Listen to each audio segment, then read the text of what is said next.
The moment victory feels complete is the moment danger quietly creeps in.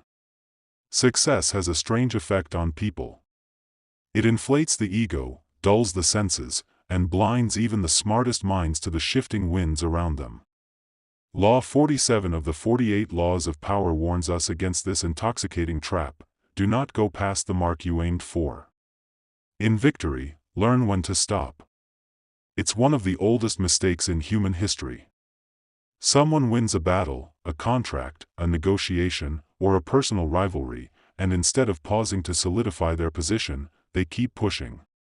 Fueled by the high of triumph, they crave more recognition, more dominance, more spoils. But power is fickle.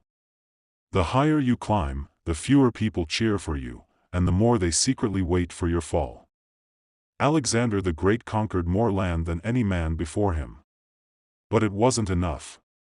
Drunk on power, he kept going, deeper into unfamiliar territories, stretching his army thin, alienating his men, and ultimately dying young in a foreign land far from home. His empire splintered within years.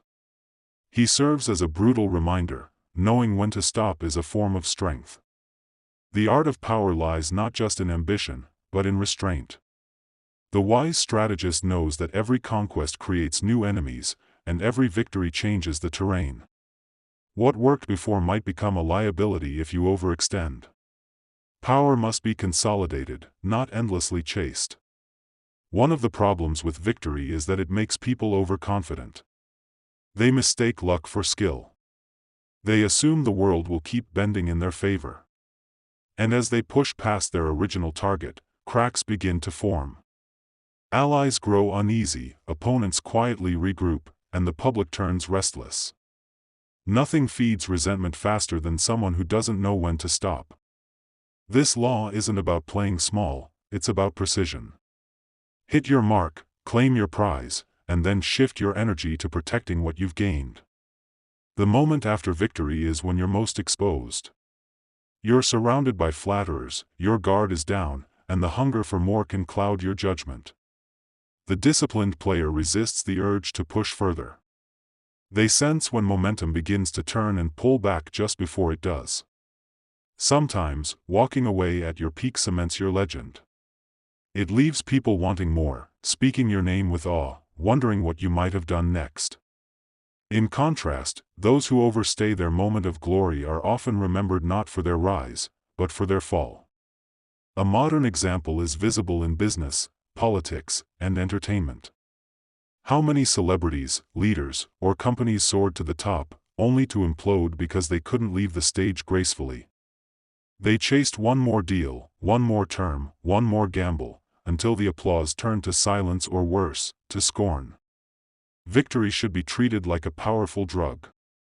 It feels incredible in the moment, but it impairs your senses. The key is knowing when the high has peaked. When you've achieved your goal, consolidate your gains, and quietly plan your next move behind the scenes. Avoid announcing your ambitions too loudly. Don't rub your success in others' faces. And never mistake applause for permanent loyalty. The wisest operators understand that power is seasonal. It moves in cycles. You ascend, you reign, and then you retreat strategically. The aim is to survive long enough to rise again, not burn out in one glorious but doomed push for more. Those who know how to stop, to pause, and to disappear for a while when necessary, are the ones who survive the long game. They outlive louder, greedier players who grab too much too fast. They let others overreach and implode, while they quietly preserve their strength for future battles. Victory isn't the end of the game, it's just a new phase.